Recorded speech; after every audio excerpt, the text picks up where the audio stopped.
Welcome to the Commercial Kitchen Chronicles, the podcast dedicated to the commercial food equipment repair industry. My name is Pat Finley. I'm a lead master certified technician at General Parts Group and a certified successor trainer. My goal is to shine a light on what I believe can be one of the most interesting and rewarding industries a field service technician can work in. I love the work I do, and I'm glad you're here listening to this podcast. In this episode, I talk with Craig Migliaccio from AC ServiceTech. What's up, everybody? Tonight, I am super excited to have Craig on. I've been a fan of his for years, followed his YouTube, his success in life, and on YouTube and everything else.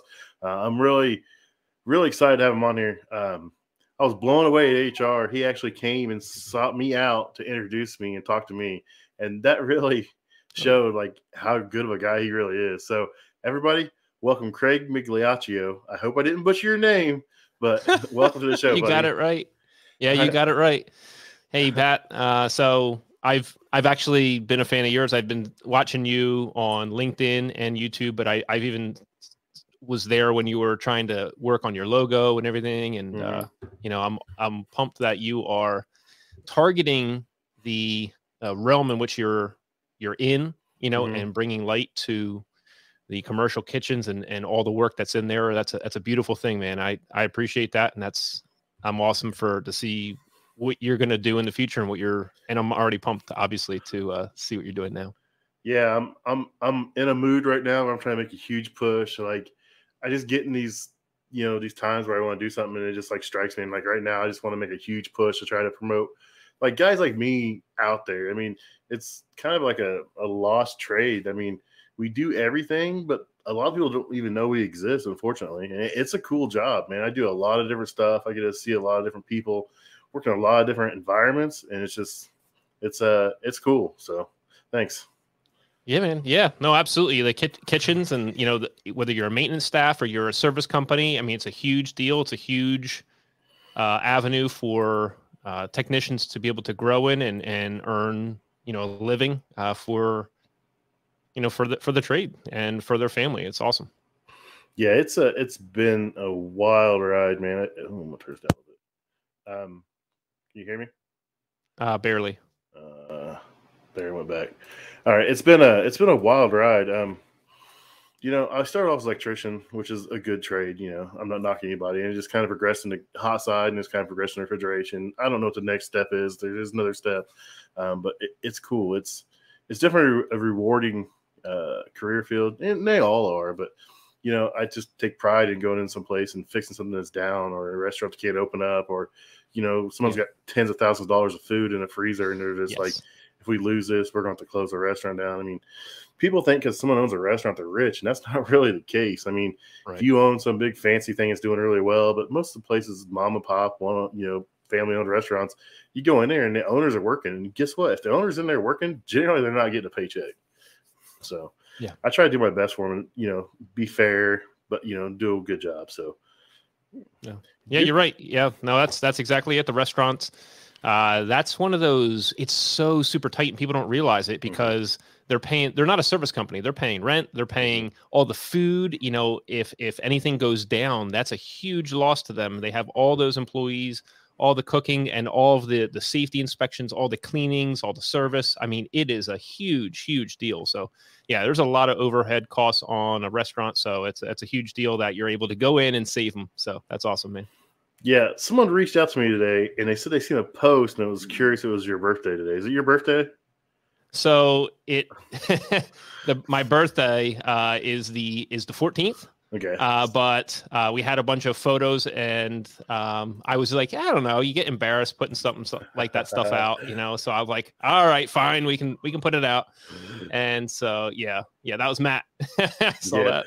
Matt's my buddy, man. He messaged me. He's like, "Is awesome. it his birthday?" And I was like, "I don't know." I was like, "That was put out pretty early this morning." I was like, "It may have been a couple of days ago." So I told him I'd ask you. So he's already in here asking about it. So it's cool. Yep, the 14th. Yeah, no, they're awesome. The team members here, we're creating educational materials for the industry, and it takes a team, really does, to be able to do what we're doing. Brandon, Price, Stanley, Patty, Frank. There's a lot of people on our team here to make everything happen, and birthdays and stuff like that. We try to take a little time to make somebody feel special.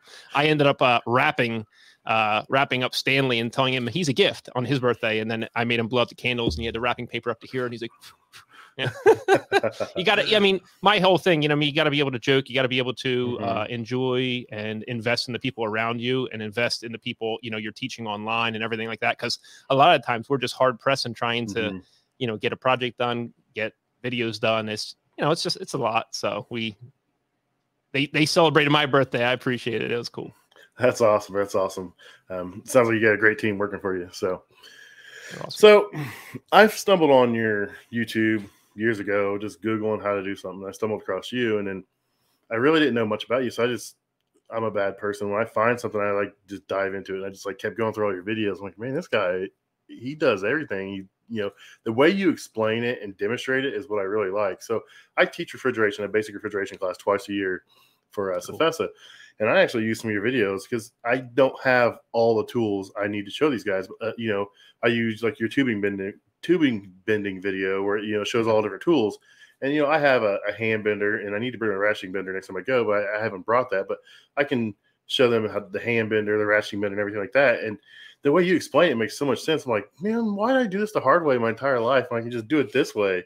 And then set up the torches and stuff like that. So there's a few of your videos I share with the class, and I tell them to watch your videos and Chris Stevens and the other guys in the industry that are showing people the right way to do things. And so you've made a big impact on a lot of lives. I know you probably hear that a lot, but it's we're in our kind of our little bubble here. We get emails and things like that come in, and I really appreciate hearing that. And like new teachers, especially during their first year, struggling a lot. Even no matter how busy I am, I usually try to make some time to give them a call back or try to encourage them and things. And it's rewarding, and it's awesome because those teachers are now investing in all those other students for years. But it's hard when you get into some type of teaching position, because a lot of times there's a lot of it's a political position kind of thing. It's like it's like a weird, you got to follow a lot of rules, and they're confused about the funding and everything like that. And so you can encourage somebody that's struggling while that teacher really cares about their students. So yeah, that's cool.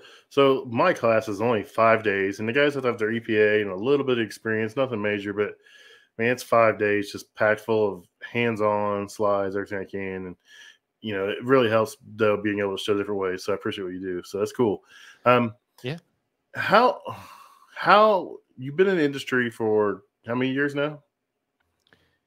Since 2002, I think. Yeah, about 21 years. Yeah. So what made some of that's been teaching, and some of that was I'm sorry, some of that was teaching, and also the company. But yeah, I guess we can get into that. 21 years is when I started ago. So you started off just as a normal tech or an installer, or what made you decide you wanted to do HVAC? So I did 1 year of college, and in my day, everybody was pushing everybody to go to college. You're not going to be able to earn a living if you don't go to college. And I realized after 1 year of that, I was like, I like hands-on. That's what brings me joy. And so every person in my family has been a carpenter at some point in their life, but I liked working on vehicles, like cars. I went to a school for working on vehicles for about a month and a half before. That was like a for-profit school, and I really didn't like it. I realized I'm in the wrong place, basically.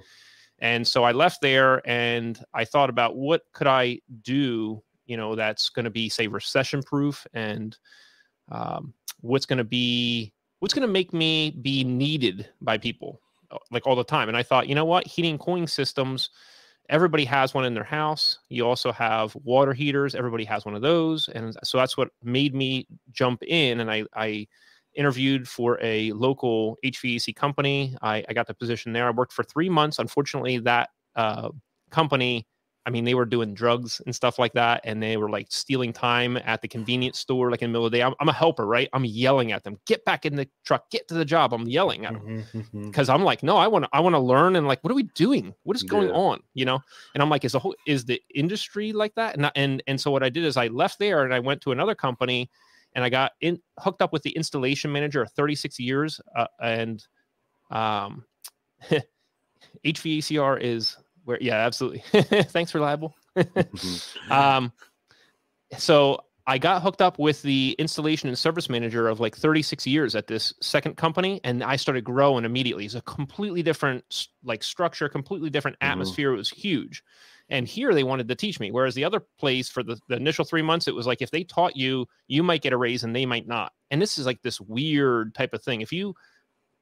I always tell people that come to me and are asking about their job, like their career, like where they're located at, and they explain to me, I always make sure that, okay, you feel like they're not teaching you, but are you really pushing hard enough, like work-wise? Like, are you, if you really have to check yourself and make sure that you're providing and you're performing properly at the company in order for them to want to invest in you. So it's a two-way street. But anyway, I left there and I started working for another company. I didn't go to school for HVAC, and I just learned in the field. And when I got to this second company, I asked the installation and service manager who I was working with as his helper, I said, hey, can I ask you questions like at lunchtime? I had a binder and I was just writing stuff down. He said, no, I don't mind. And I was like, oh, awesome. And I'm eating my sandwich and asking him questions like, well, what about this? What about this? Like, you know, where do I mount the gas pipe? You know, if we're going to be if they're setting a meter here and here's the stub, where am I going to knock through the block at and run the gas line? Like I had all of my measurements, all of my things that I was writing down. I called it my playbook. And then I would also ask him questions while we were working together on the job site. A lot of times we weren't working necessarily right next to each other, but when we were, I was asking him questions. And I said to him, I said, look, can I ask you questions? As long as it doesn't slow down my workflow. And if I do slow down, you need to tell me and I'll just be quiet. And he was totally on board with it. It was really cool. That's cool. That's an amazing feeling when you have someone that's willing to take the time to explain it to you and so you understand it. I mean, there's a lot of guys in the trades where they will literally not teach somebody because they're scared they're going to take their job or take their money from them. And we got to do a better job than that. So, yeah. So at this point right now, what I do is I remind people, and I see a lot of companies, right? I interact with a lot of companies at this point, and it's really cool to see, guess who the most valuable person in the company is besides the owner? It's the teacher in the company. It's the one who, when they hire a new technician, the new technician goes and works with this individual and make sure that they got the ropes of the company and make sure that they understand. And then they go off kind of on their own. And then they bring another one in and they shadow this individual. That's the one that's the most important and the most valuable and the most paid person in the company is the one that is investing. They're making it easy for the business owner because they're putting a structure in place for each of the new technicians coming in. And it's a beautiful thing. So that's what I remind technicians about. Invest in the younger generation and stuff like that. Invest in the person that's helping you. And I mean, that's what life's about, right? I mean, otherwise all we have is the job that we get done at the end of the day. We have the relationship with the homeowner for however many, a day, 2 days, you know, like however many hours. You have the relationships with the people that supply houses. What else do you have? You know, in life, you know, like at your job, like it's more fulfilling to invest in the younger people that are trying to do life better, you know, and those are eager to learn. Yeah. Invest in them. Don't rag on them and stuff like that. Like, man, don't stand in their way. Yeah. I caught a little bit of hell for a post today. So I gave my apprentice, I've got the field piece job link manometers. I've got 2 sets of them. And I had my old, digital SDM 5MN or whatever it is, the field piece dual port manometer. Yeah. And we were doing startup and I gave it to him. I said, here, I don't need this anymore. I've got my job link ones. I want you to have this because they give all the guys the water ones. SDMN 6. Is that what that one? I think it's the one with the pump in it. No, mine is the 5. Got you.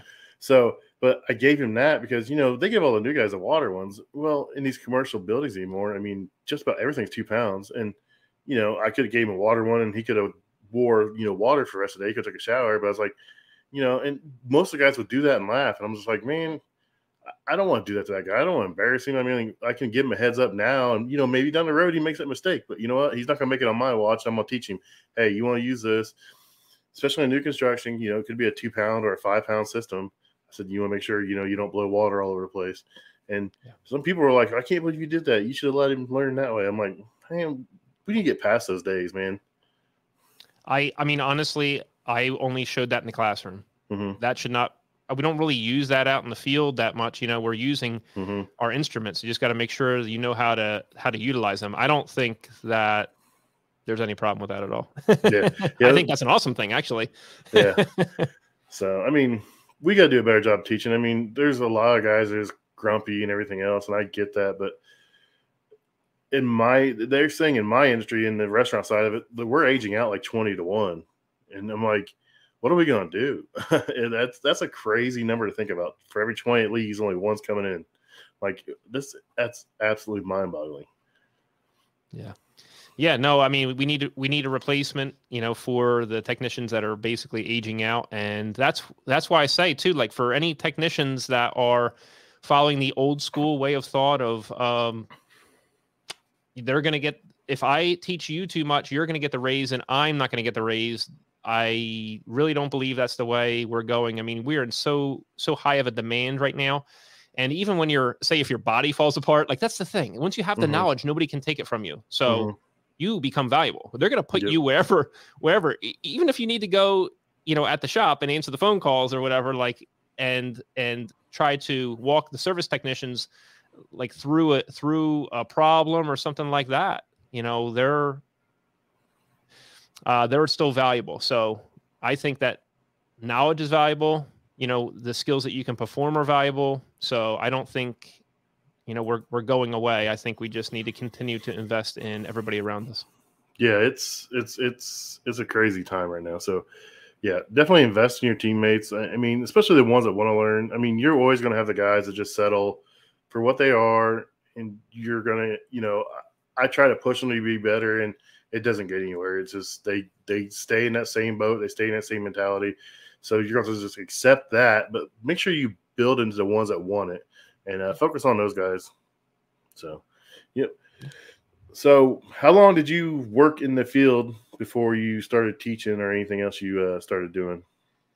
So I only had about 3 years, in the field before the company owner sold his business. And so at that time, I decided to start my own business, which was half carpentry, half HVAC. And so I was a little too early, honestly. Looking back at it, I think I was just eager, but what I did though, is when the company owner sold his business, he made like a general contracting business, and I started subbing some work out for him. And then I also took some ads out in the paper and things like that. And so during that time, it only took that 1 year for me to build up enough business to where I didn't have to advertise anymore. And I actually didn't really continue to do work for the my mentor, basically. But I still, like, we've always been great friends and stuff like that. And I asked him to come and speak to the students at the school when I was teaching at the high school. And he would come in and spend that time. And he was part of my advisory board and stuff like that. He always knew how to treat the customers really well. And he was very particular. And so I always appreciated him.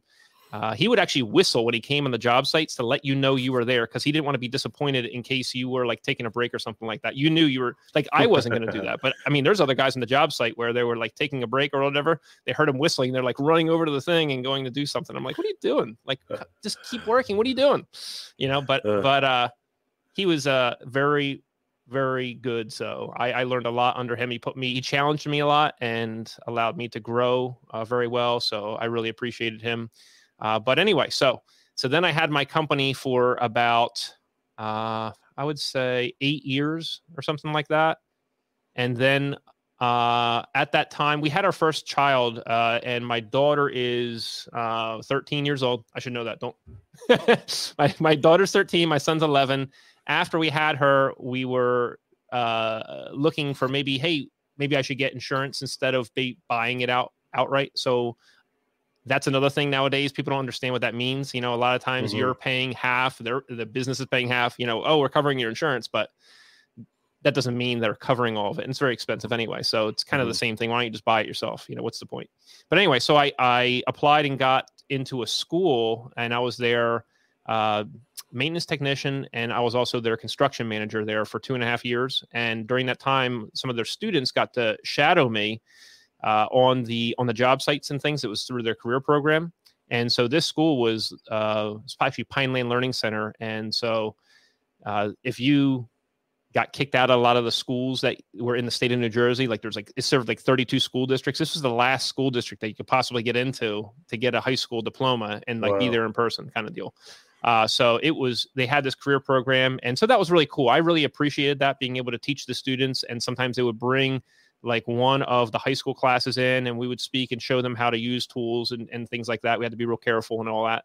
So between that, and then also working with the youth group kids at our church, I realized that I really liked investing in the younger generation and coming alongside of them in life, and also teaching them skills that's going to be able to make them valuable, for their family life. Because family is like hard, relationships are hard. Like you want to take and so like if you have a financial problem, it puts stress on marriage, children, all that type of stuff. Like I don't want that for anybody. Mm-hmm. And so I want to invest in those people. I want to make sure they communicate well.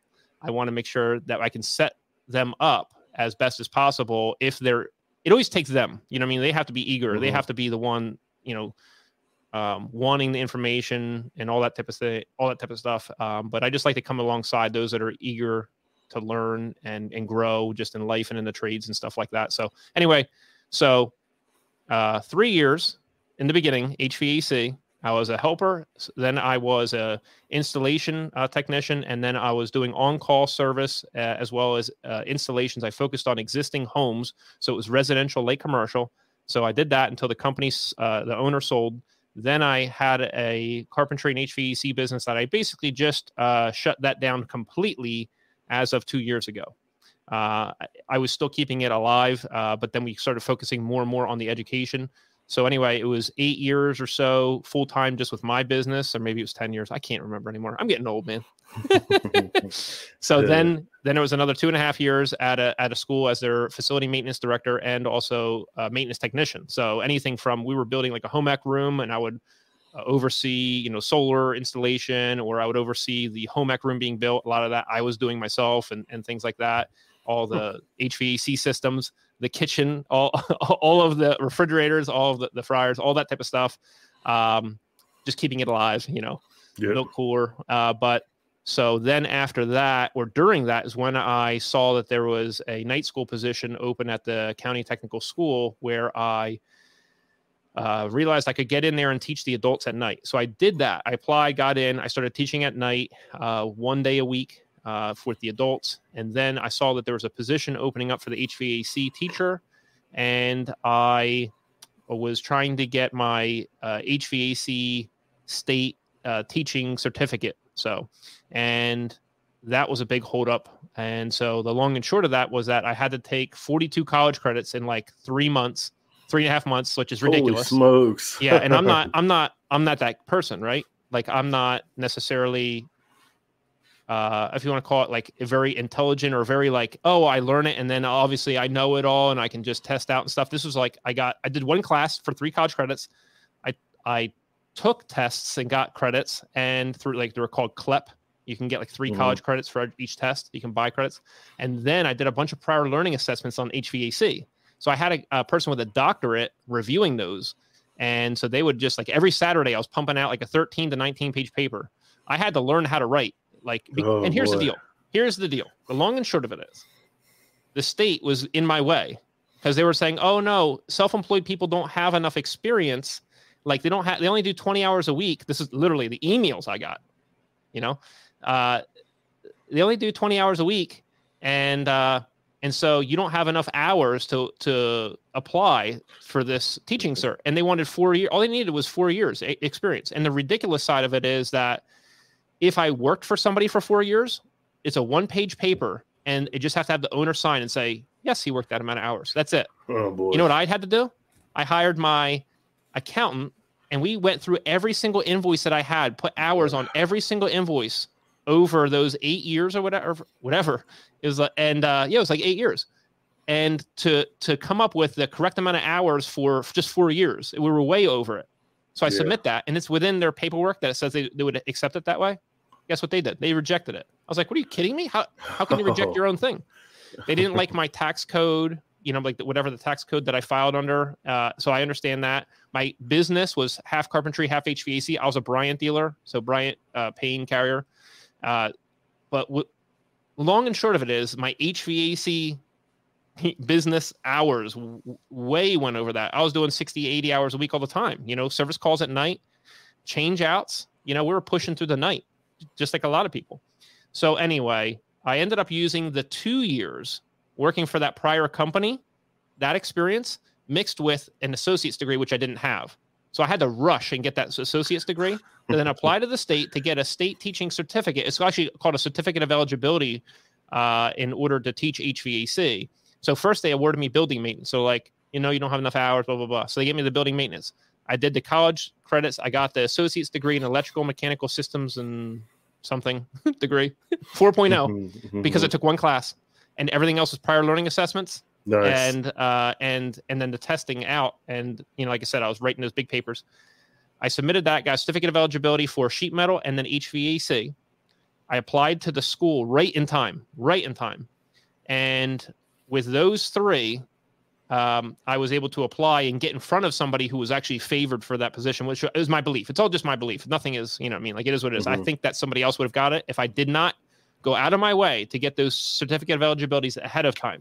It's kind of one of those things that somebody had mentored me at the school in the adult program. His name was Rusty Miller. He passed away, but I really looked up to him and I asked him how to navigate that system, and he's like, just get all the certificates that you possibly need. Then they can't say no, And so that's what I did. And then I got hired as the HVAC teacher there. I still had my business. I always kept my business. I always kept my good HVAC customers. And I kept going with that. And so then I was teaching during the daytime. But the thing is, the second I walked into that school, I realized, hey, wait a second. I really like investing in the younger generation. I really like teaching HVAC. I always enjoyed teaching my helpers. Like, I'm sure you feel that way. I always loved doing that. The second I got in that school, I realized, wait a second, I've never been in a school. I went to like Carrier Northeast trainings, and I did obviously the supply house trainings and things like that. And I didn't want to just repeat what was stated beforehand. And so I had to learn how to write curriculum.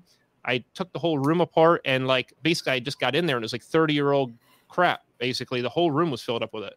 And so we had to rebuild the entire room. They didn't really have money for the program. And it was like, I was bringing in a bunch of used equipment. We were building systems and we got the whole thing laid out. And eventually they backed me, the school, and provided me with the funding a little at a time. And so then, but the whole point was like, I walked in there and I said, oh crap, I don't want to just repeat what was passed on to me. Okay.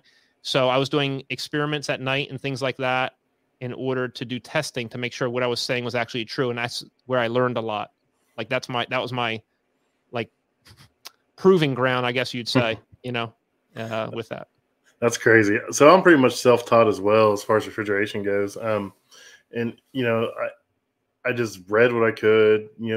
I started refrigeration probably 16 years ago. I mean, the internet was there, but it wasn't like it is now. It's just, calling, relying, people asking a lot of questions like you did. And it's just, it was definitely hard. And there's still days where I get my butt kicked. I mean, I think I have a grasp on it and I see something one day and I'm like, what's this? Why is it doing this? And it's just, you never know what you're going to get into. So that's cool. So what made you, so how long did you teach the program there for the community college? Or that was a local county technical high school. So then what I did is I taught during the daytime with high school students, 3 levels. So we did that for 6 years. So I did adult teaching at night with the HVAC program for 8 years, the teaching during the daytime for 6 years. Wow. During that process, during the beginning, I was like reading code books and everything. I was reading everything I could get my hands on right through, like all through it. And I'm like, I can't hand these 15-year-old students and some with learning disabilities these books and things like that, like this. You know what I mean? Like I went and I also found that they didn't have procedures in them. It was just theory. And I'm like, oh crap, how am I going to teach them to do their job? Like we need to focus on the skills and theory. It's got to be both. It can't be one, But anyway, so that was a time frame. It was 6 years. But after the first 4 years of teaching in the high school, that's when I started making the videos. Actually, the first 3 years, I think, is when I started making the videos. And time flies, man. And so I started out with just a Logitech C920 webcam and just put it on the computer, put it on a laptop and recorded myself. And I barely did much editing on it. I didn't know how to edit. It was just kind of one of those things where somebody had challenged me. A friend of mine had challenged me and said, hey, if I knew, meaning him, knew the construction trade or field, I would start making some training videos and things like that. And I'm like, oh yeah. He's like, you should do that. You know, you should check it out. I'm like, maybe. And what I thought was like, I could use those videos as like substitute lesson plan kind of things. Like my students could watch, I could still be teaching my students if I get sick. And inevitably I would get sick like 4 times a year. I couldn't with all the germs and everything in the school and stuff like that. Like I would inevitably get sick for like 1 to 2 days, 3 or 4 times a year. You can't help it. It's terrible. Anyway, you really got to love those guys, you know? Yep. Kids, man. Yeah. But, so I started doing the videos and I started writing the book while I was in the school. And so here we are at the 6-year mark. Heavily invested in making videos, answering at that point on YouTube every single comment that was coming in, everyone. Holy cow. And then YouTube also changed their stuff so they don't like let us know all the comments. I would get notifications on when somebody answered me and everything. Anyway, so at the 6-year mark, doing videos at night, teaching during the daytime, teaching the adults 2 nights a week, making the training videos, answering comments and questions, writing the book, doing service calls at night as well, and change outs on the weekends. And you know how some of those go. It's like some of them were even 16-hour change outs and stuff like that. 8-hour, 10-hour, 12-hour. A lot of them had ductwork problems too that you had to fix. A lot of times it's not just hey, quick, change the indoor and change the outdoor unit. Where a lot of times it's like it's the furnaces, and now you're changing from 80% to a 90, and you got to do all the venting and everything. So I was doing all that. Well, guess what? Guess what? I got burnt out, and I ended up getting mono, and I couldn't figure out what in the world was wrong with my body. By 11 a.m., I couldn't think anymore. Wow. And I didn't know what was wrong. And that was in January of that school year. And by April, during April break, is the first time I had like a chance to breathe, you know? And so I went and got checked out at the doctor, and they're like, dude, you got mono. I was like, oh, I thought I was just getting old. I didn't know what's going on. And so at that point, I talked with a good friend of mine who's actually like almost like another grandparent to me, Tom and Barb Crofthamel. We just visited them. But anyway, I sat down with them for like 3 hours, kind of like laid everything out, prayed about it and things like that. Whether I should leave the school or stay. There's a bunch of other reasons as well that I ended up leaving. But there's some things with the night school program and different stuff that it was not good at that time. Now it's okay again. But anyway, it's one of those issues. But anyway, I decided to leave at that time and kind of pursue the education part. And I wanted to finish the book and focus on the videos. I am kind of a private person. I don't know if people realize that or not. So when I left the school, they just assumed I was going and doing my construction business. I said, I'm leaving and I'm just pursuing my business. And they were like, oh, you're going back into construction. And I didn't really say anything, you know? So I just continued in the education realm and finished writing the book over the next year where I was healing from that whole mono thing. I think it affects everybody a little differently. But it took some time, man. You know, it's still, you know, it messes you up a little bit. But anyway, I worked with a retired teacher, English and math teacher, for the next year while doing the videos and while doing my HVAC company jobs. Like I was still doing that to bring the income in. While I was working on that book. And basically I found out during the first book that the words that I had and what I thought I was saying was not actually the case. It did not actually mean what I thought it meant, you know? And so he really helped me to teach me more how to write. Everything is a journey. Everything takes a long time. And I'm not that person. I'm not a book writer. I'm not really a video person or whatever. The thing is, those things are standing in my way from getting the information to the technicians that I want to get them to. Same thing with the whole, we're not going to give you a state teaching certificate or whatever. Like, you're not going to tell me no. I'm going to press forward, and I'm not going to let that stand in the way. This is in the way for me being able to invest in others. So I'm just going to do whatever I need to do. I didn't want to go to college and do that type of stuff, but I ended up having to in order to meet the need. So that's what we did. Yep. I'm the same way. You tell me no, I'm going to figure out a way to do it regardless. You're not going to tell me I can't do something. And it's gotten me in trouble, but most of the time it pays off. I mean, sometimes you bite off a little more than you get you at the time, but you get your way through it eventually. So it's diligence because you care. Yep, exactly. So that's cool. So you walked away from the school. So you focus on the book, focus on your business. And then when was this? How long ago was this? So we've been doing, our first video on YouTube was 2016, February 2016. Mm-hmm. And I've watched how YouTube has changed all of its stuff like a bunch of times since then. We launched the book in May of 2019. And so after 1 year after leaving the school, while still doing the videos, while writing the book, and while still utilizing my company for income for the family, like my HVAC contracting company, and it was a small company. It was just me and a helper. It wasn't like some massive company or anything like that. It was always just me and a helper. That was it. Or apprentice. So after that first year of trying to focus more on the educational realm, we brought on Brandon. Brandon was a good friend of mine, and I was in his wedding, and we've known each other because he was in our church youth group back when I was helping out at youth group, and we've been in each other's lives ever since. And I really trusted him, and he actually was in the HVAC field as well at that time. And I told my wife, I was like, look, I need help with the technological side of this to like move this forward in a way where I feel like I need to. I feel like I cannot teach enough because all these other things are in the way. I need help, essentially. And so she was like, her initial reaction was, well, if you bring him on, all the income that we have right now goes to him.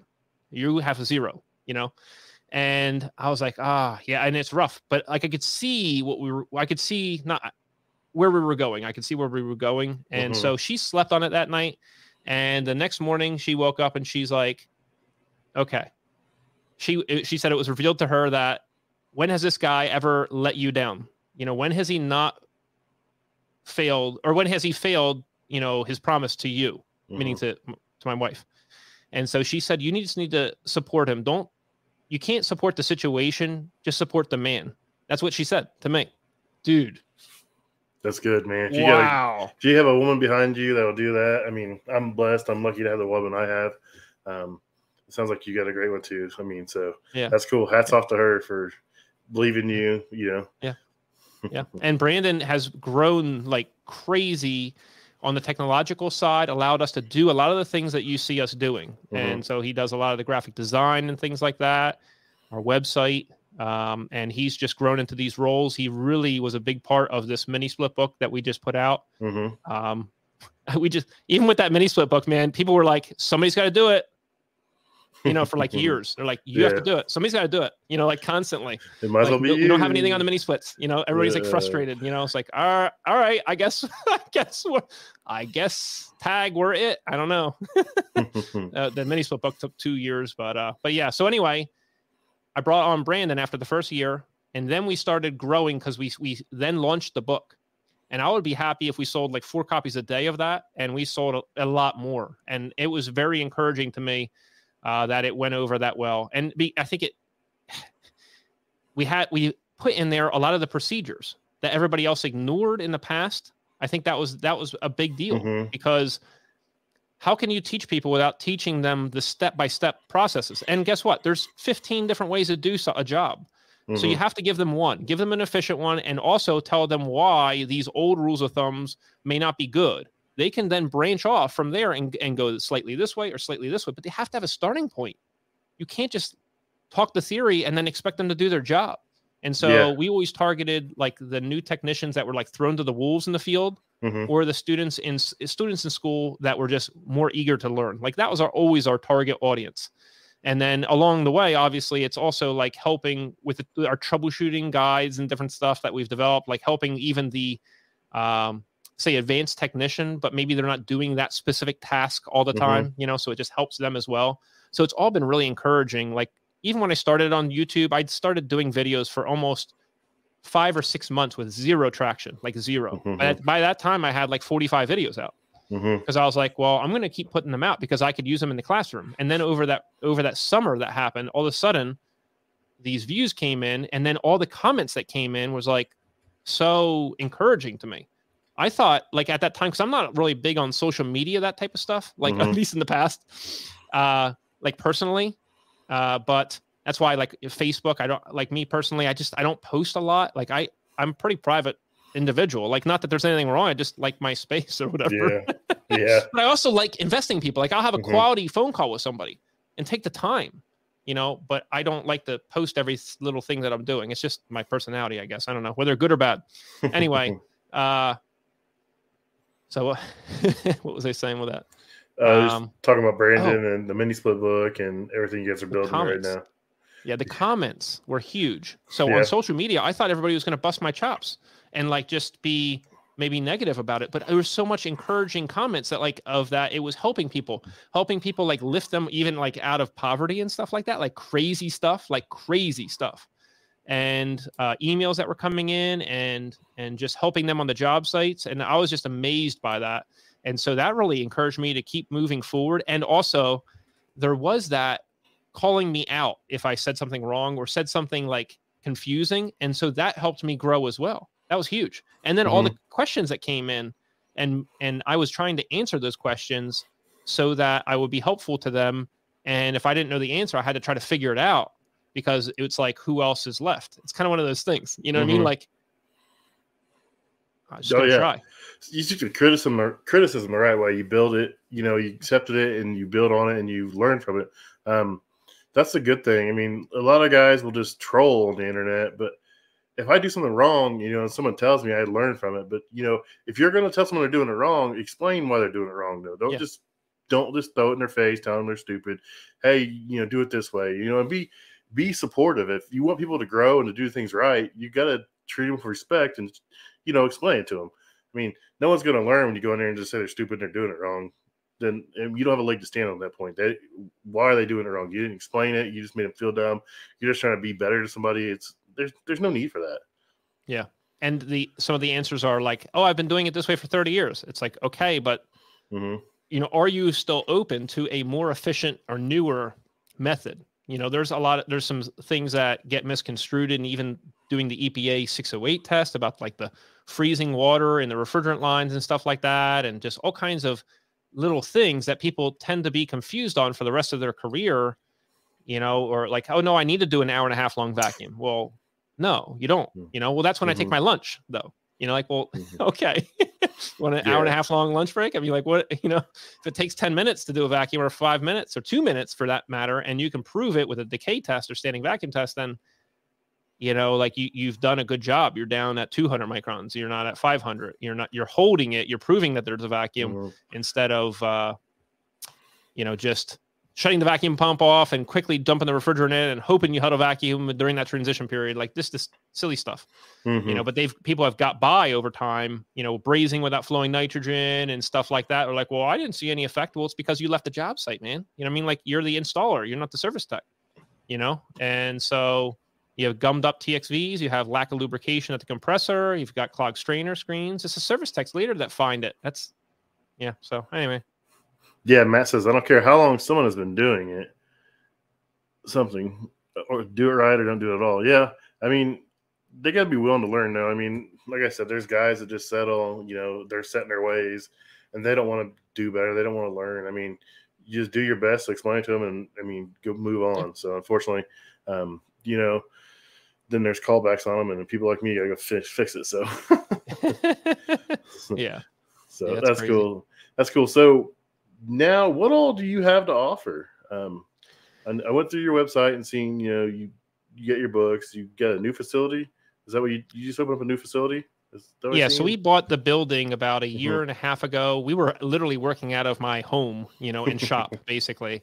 It was like me and Brandon upstairs, my wife and the 2 kids in the middle doing homeschool. Right. And then we have our digital asset person, making images. And then we had our distribution coordinator with the books and the shipments and stuff like that downstairs. And we're like up and down. We'd be like talking about something. And my wife's like, hey, be quiet, We're trying to learn down here. We were doing what we could do at that location. And so then we bought this building. It was like a year and a half, 2 years ago at this point. And so we were remodeling this and basically while doing the mini split book. So the first book I did, with an offsite editor. Okay, so 3 other people. And then this last book, we basically did fully in-house here.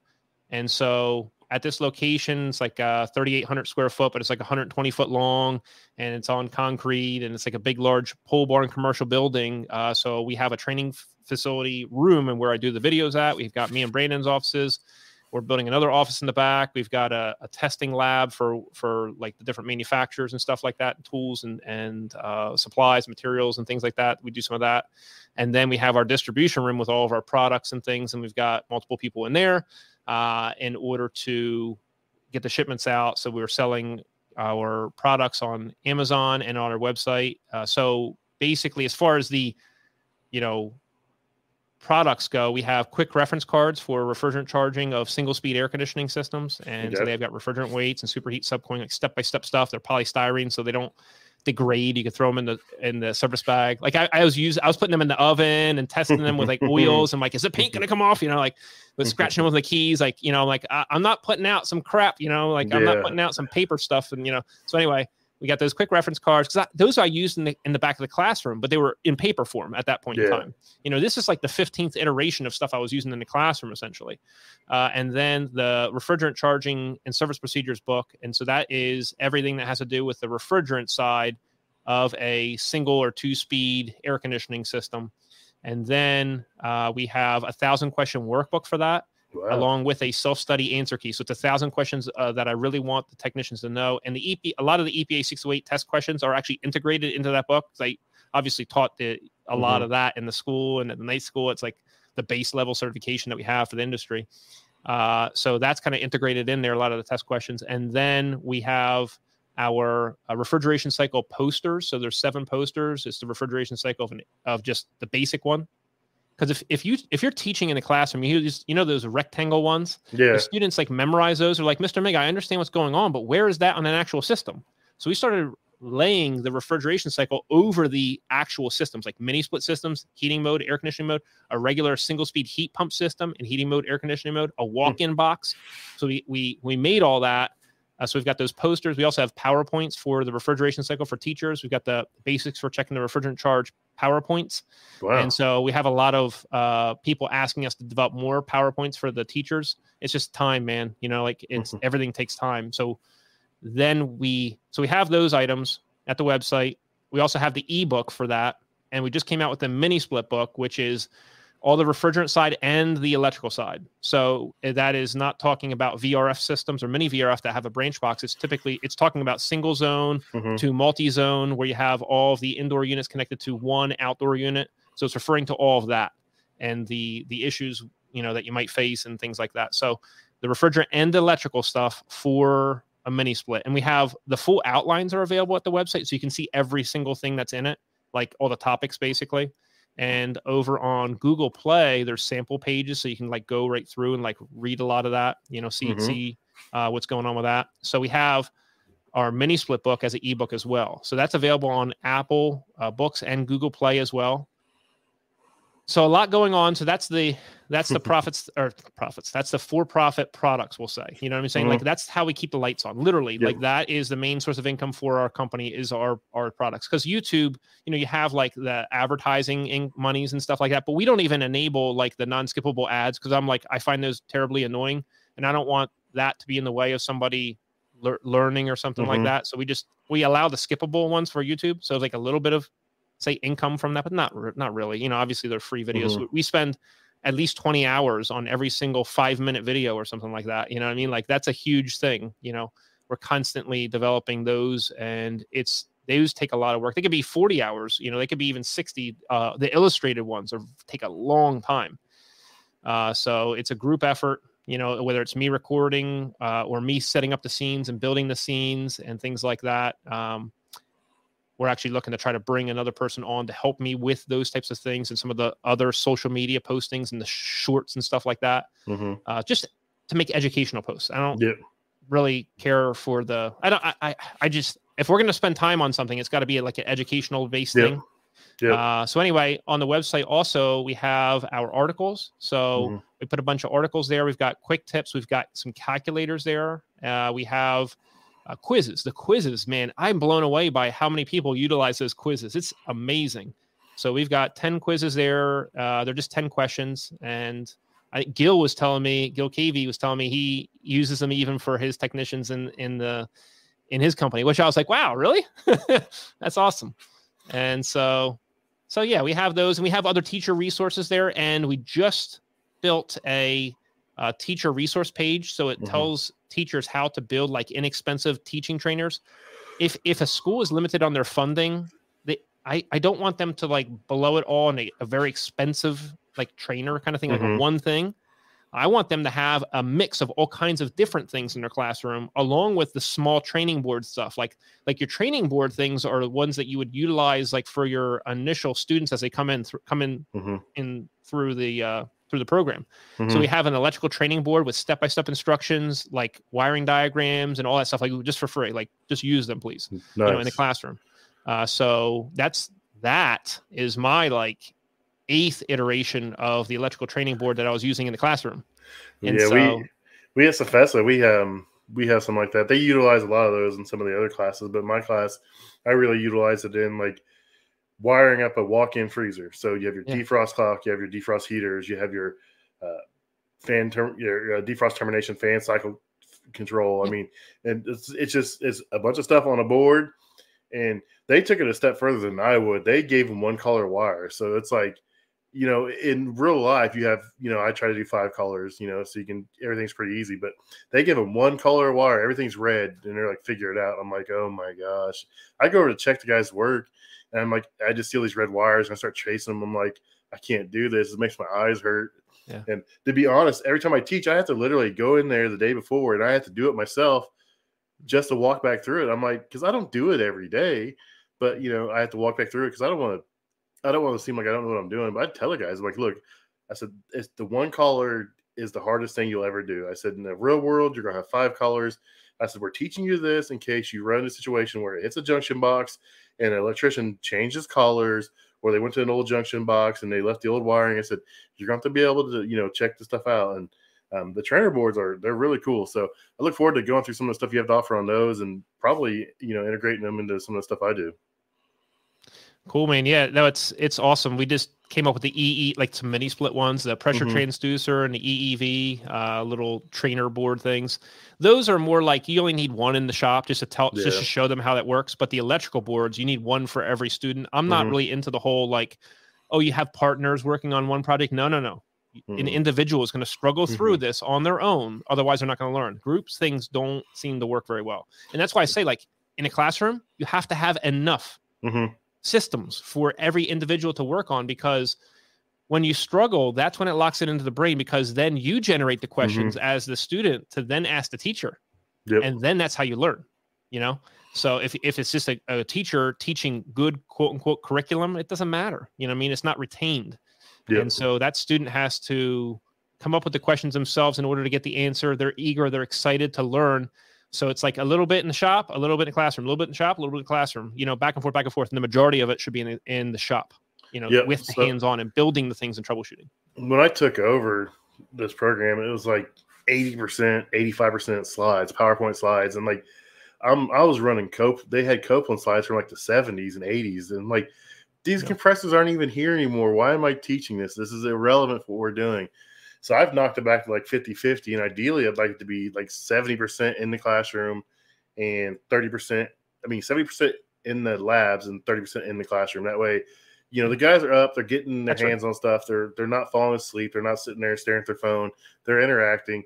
So, I mean, the problem is we're getting more and more equipment in. So luckily we can do some stuff. Like I have a small walk-in box. It's literally like 3 foot tall, 6 foot long, and like 3 foot wide. And the problem is I'm trying to get these guys to superheat. Well, the thing shuts off in like 2 minutes because it's got a full size condensing unit evaporator in it, but it's only, 20 cubic feet or something stupid like that. It's like a big deep freeze you'd have at your house, but it's got a full size system on it. So I'm sitting there standing in front of the door, trying to block airflow, trying to keep it at, consistent, like 40 degrees. And it's hard to set superheat, something like that. But it's hands-on is where it's at, man. Hardly anyone learns from reading or watching. I mean, you will learn from that, but it's just, I don't retain it. Most guys don't retain it from just reading it over and over. You get it in front of their hands, illustrations, walk them through it, and they're going to learn it and they're going to retain it. I feel. Yeah. So like the teachers in the classroom, you're still teaching even in the shop. Like they're doing their individual things, and you can pull them together, and you're teaching like on live machines. Like that's what I mean. Like there's too much in front of the classroom of just a teacher talking. More so than like you need to do that. Like you do need to do that a little bit. Like some like obviously with the refrigeration cycle stuff and some of the electrical stuff. And there's a lot to it. Yeah. Anyway, and like gas pipe sizing, all of that stuff, ductwork things. So, but in the back of the shop, you know, they struggle through it, and then you can pull them to the side. You can then go over it with them. You can stand behind them. You can watch what they're doing. You know what they're struggling with, and you can have them ask the right questions in order for them to like retain the information. And so like you might be doing superheat or subcooling or something like that on a live machine in the back of the room. And that's what I would do. I'll have like a machine running and all right, you see the pressure here. All right, now we're going to convert that to saturated temperature. Okay. Make sure you don't tell somebody what you got, you know, and then we you know, then figure it out. Okay. Are we overcharged, undercharged, correctly charged? And then they would say what it is. And I'd say, why? Now, why? Okay. And then they would have to explain it. So if they got something wrong, you know, you'd know, okay, they didn't convert it to the saturated temperature right.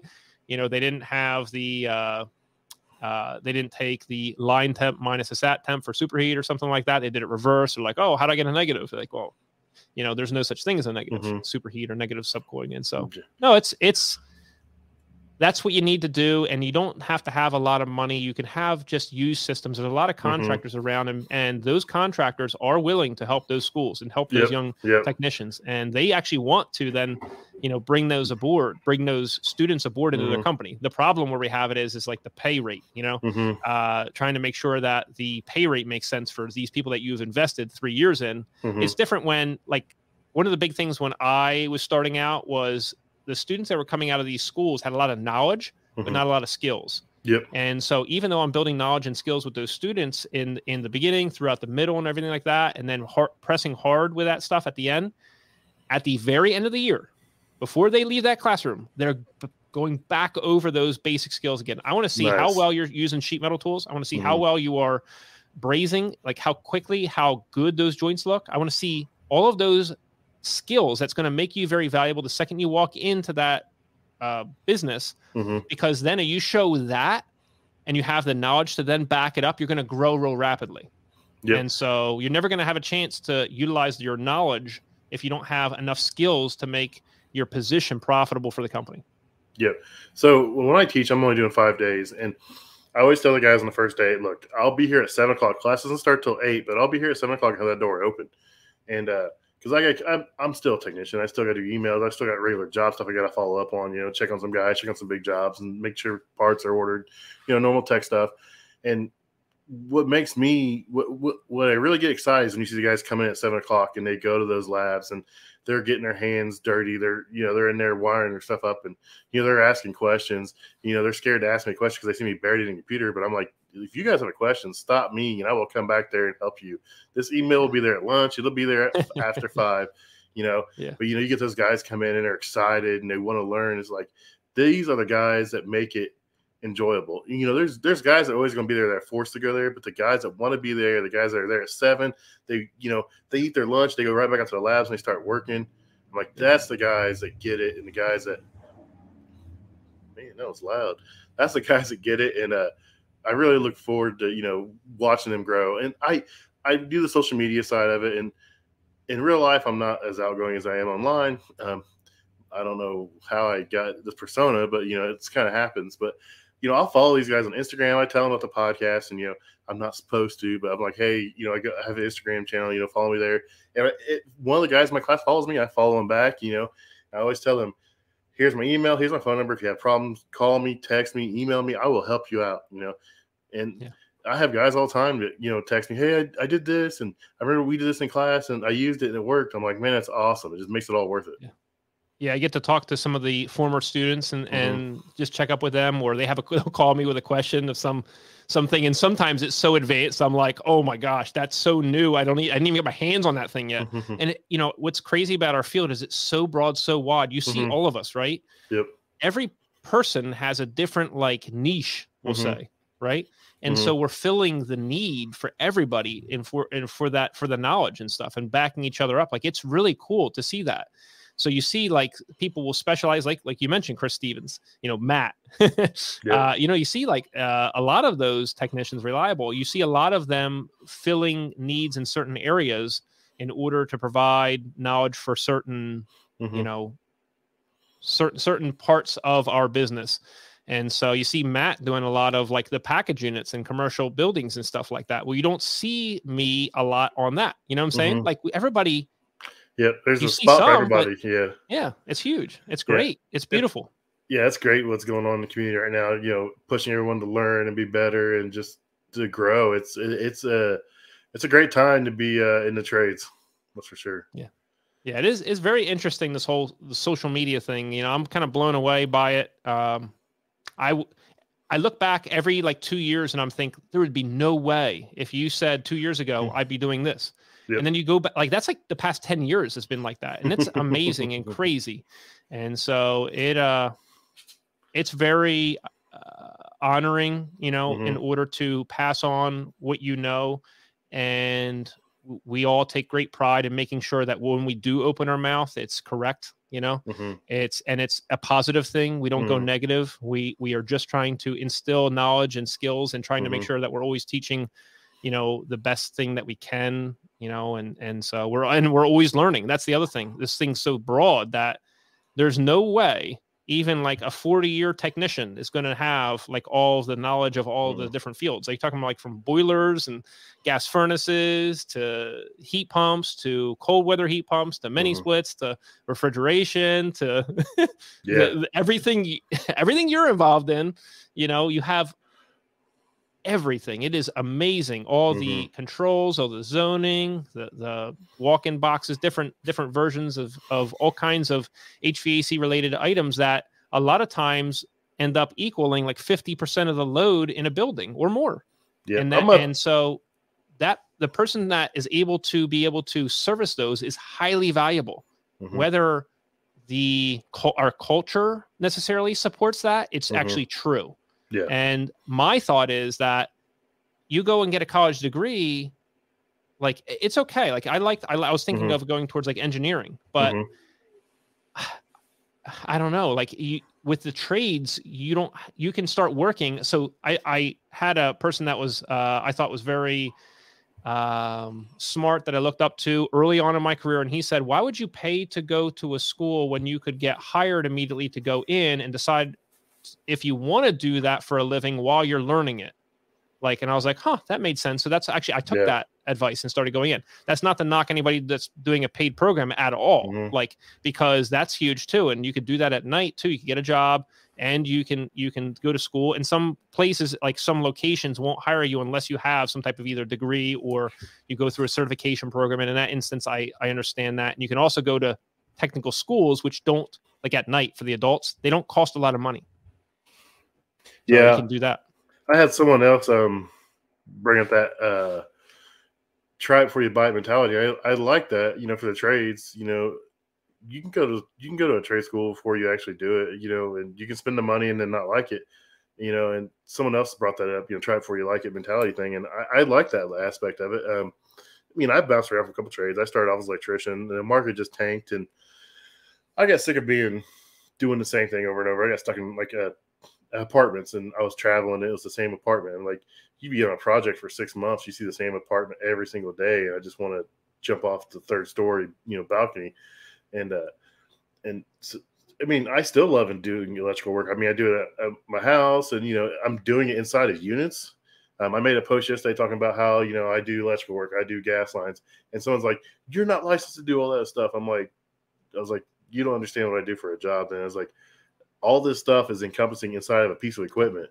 I said, once it hits the wall, I can put a gas line on, I can do a water line, I can do a cord. Once it's past the wall, it does encompass everything. But it's the trades are, I don't know what to say. It's where it's at right now, I feel. So yeah. And HVAC, it's like one of those things, like, you can learn carpentry, plumbing, electrical work by doing that. And so that's huge.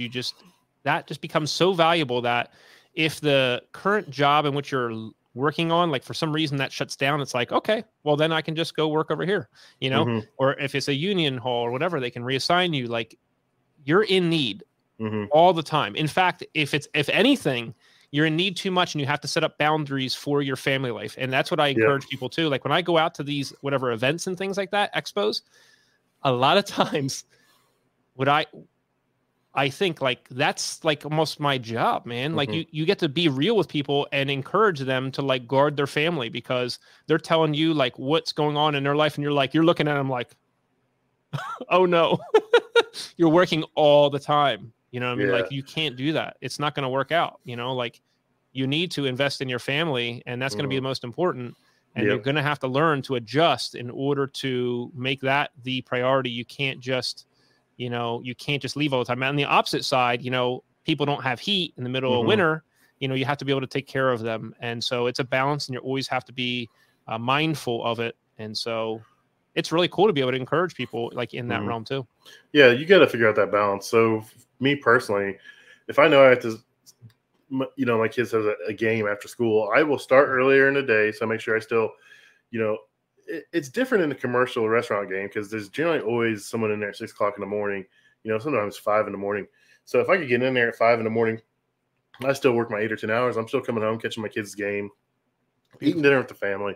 So you just got to learn that balance. You got to learn the trade-off. I mean, I'm addicted to overtime. I've always been that way. When I started off, I was so far in the hole that I had to do it, and it just became a necessity. And guys get addicted to that overtime, and they go out and they buy these big fancy trucks, these big houses, and you got to realize that some point in time you may not get that overtime, or you may have a family eventually, and you need to spend time with them. So I always try to tell the guys, if you want to do it. Just make sure you don't become addicted to it. Don't have to rely on it.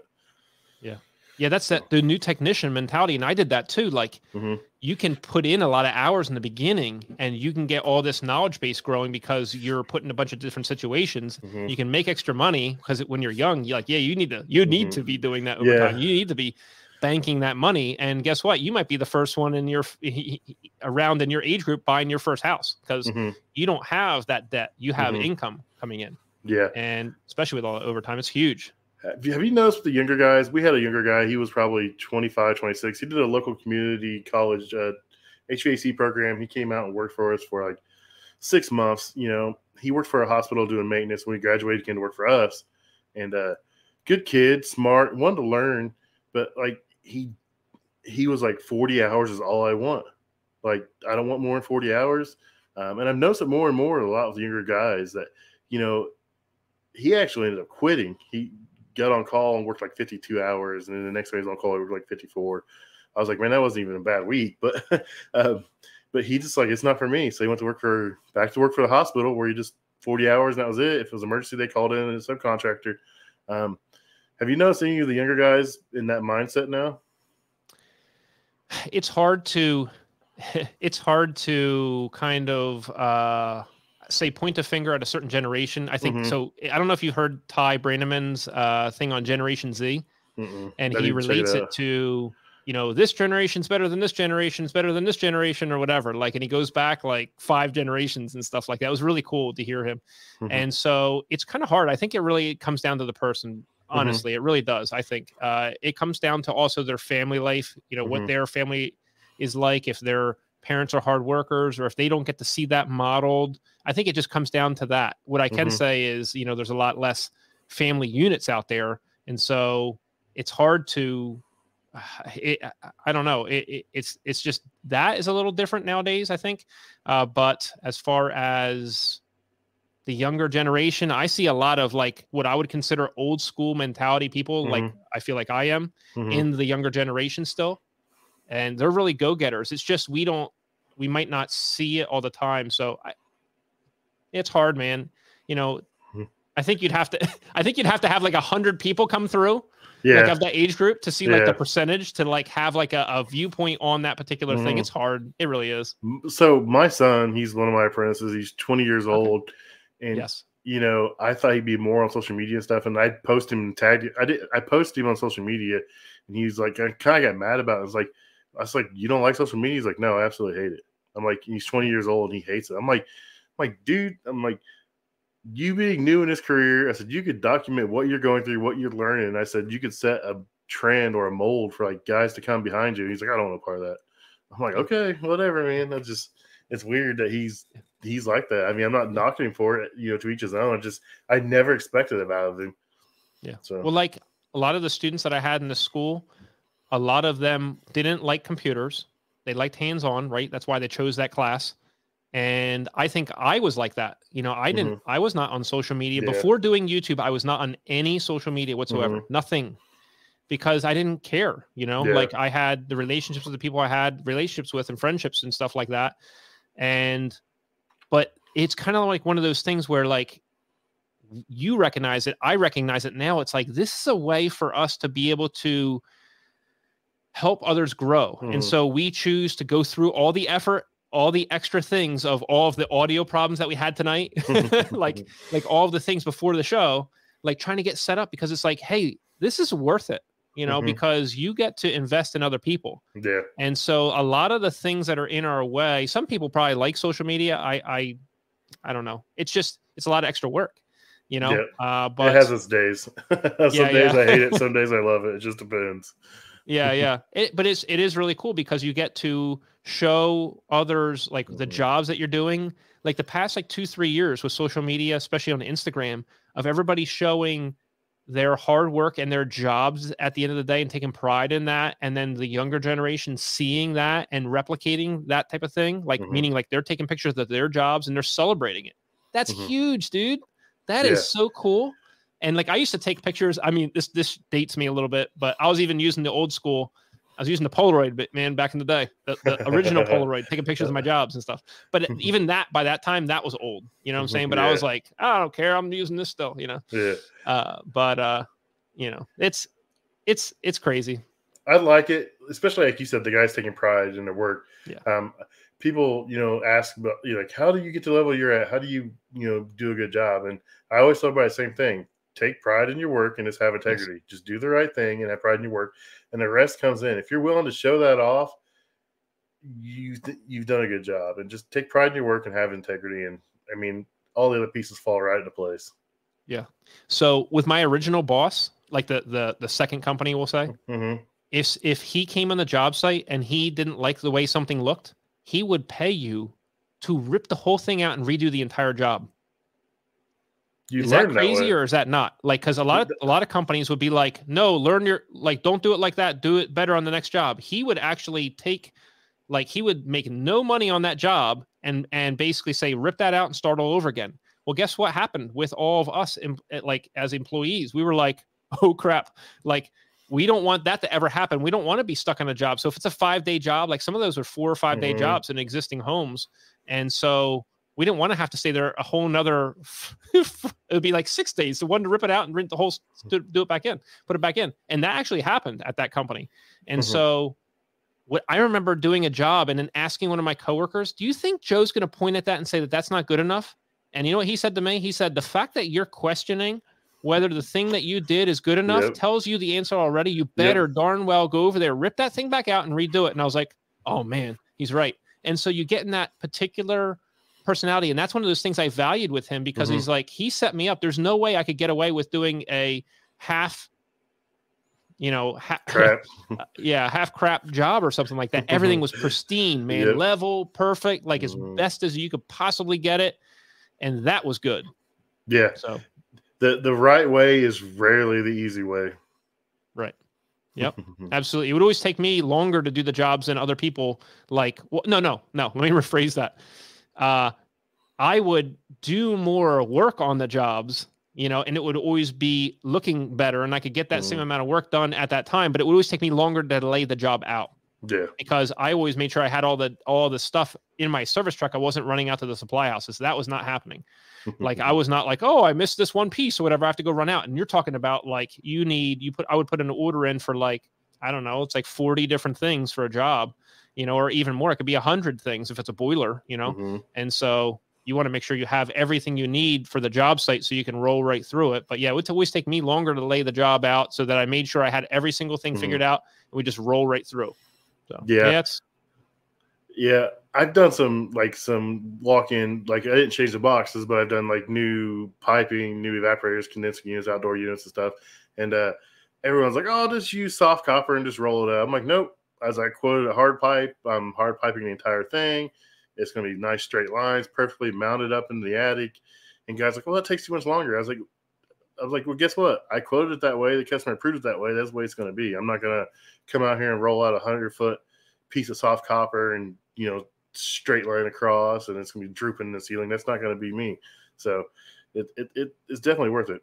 I got a question for you. So do you ever see like someone working on something else and like, man, I want to do that. I want to learn that. Do you ever do that? Well, yeah, like all the time. I think I'm crazy because like all the time, like I got buddies that do rack stuff and I got buddies that do like big giant industrial cooling towers and stuff. I'm like, man, I want to do that. But I'm like, I don't want to start over. It's just like one of these days I'm just going to say, screw it. I'm starting over. I'm going to go learn this. So yeah, I mean, all the time, obviously. Yeah, there's everything. Terrible plumbing, anything I see, I'm like, I want to do that. I want to do that. My wife thinks I'm crazy, so at least I'm not alone.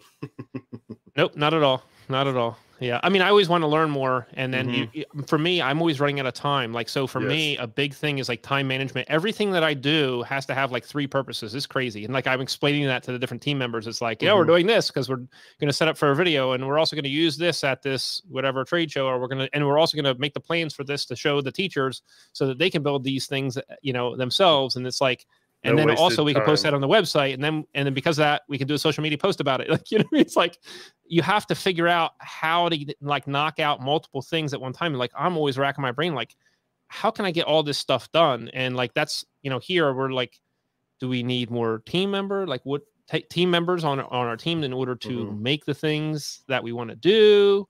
We want to make more educational products as well. And, it's always a time game. And so when I see all those, the equipment, I would love to go shadow somebody like for a day or something, doing something I don't normally do. It's like, you don't have time. And so when you do have time, you're like, well, I need to be encouraging other people. You know what I mean? Like when I can go to a school and maybe speak there and do something with the students there and encourage them. So it's like, it's a trade-off. You just have to be okay with it. But I definitely feel exactly what you're feeling. And I just wanted to say, Pat, that, I've been watching your posts and I've been looking at what you've been doing, and you're an awesome, nice guy. You care about people, and that's why I wanted to be on. And I just appreciate you targeting, like teaching what you're teaching and going over what you're going over in the kitchen like sphere. Because it hasn't necessarily been targeted and taught, like say online. And so I've been looking at what you've been doing since the beginning. I appreciate it. And I've been pretty encouraged and excited, and I like to see what you write about and stuff like that. Like, you're a very positive person. You lift a lot of people up, and you're a really good guy. So that's why I wanted to be on. I appreciate it. So, with that being said, let's tell everybody where they can find you at if they don't know. I'm sure everyone knows you're a pretty big deal, and I'm honored to have you on here. But go ahead and tell everybody where they can find you at and where they can get the information from you. It's been a blast having you on here. Your story is amazing. It's cool to see you go from watching guys steal time, trying to get them back in the van, not working there, and where you went from those days. It's a great story, man. I appreciate everything you've done. So. Yeah, thank you. Yeah, so our website is acservicetech.com. And so we have our products there. We also have our products on Amazon. And so you can get the books and workbooks and quick reference cards there as well. And the posters. I love to see those posters hung up in schools across the country, because even having those posters hung up like in front or above the like units that they're working on, like a walk-in box, you have that like right there, and the teacher can point to those, or you have the refrigeration cycle thing and you can point to that and like, hey, this is where superheat is occurring at, Yeah, I'm gonna definitely get some of those for Sefesa. I'll have Sefesa order a couple. We can hang up when I teach refrigeration. So yeah, that's cool. Yeah, so AC ServiceTech and Amazon. So we have them there. We also have our Instagram, so our AC ServiceTech handle. We are there on LinkedIn, Facebook. So we have TikTok. So we're kind of all over. Our main thing that we do are like long instructional videos that we take a lot of pride in, are on YouTube. Those are the ones that take just a lot of time and effort, to put out a free video basically, but it's worth it, to try to get the teaching out. And so that's what we do. So Yeah, thank you for having me on, Pat. I really appreciate it. I appreciate it. So do you do one video a week? Is that what you do? Yeah. Yeah, we target one video a week for Okay. our main YouTube channel. Yep. And then we'll put out a mix of educational posts and educational shorts, we'll say, on Instagram, Facebook, things like that. But the videos on the other social media platforms other than YouTube are not every day. Sweet. Sweet. All right. Thanks for coming on, man. Thanks, Pat. Appreciate it. Yep.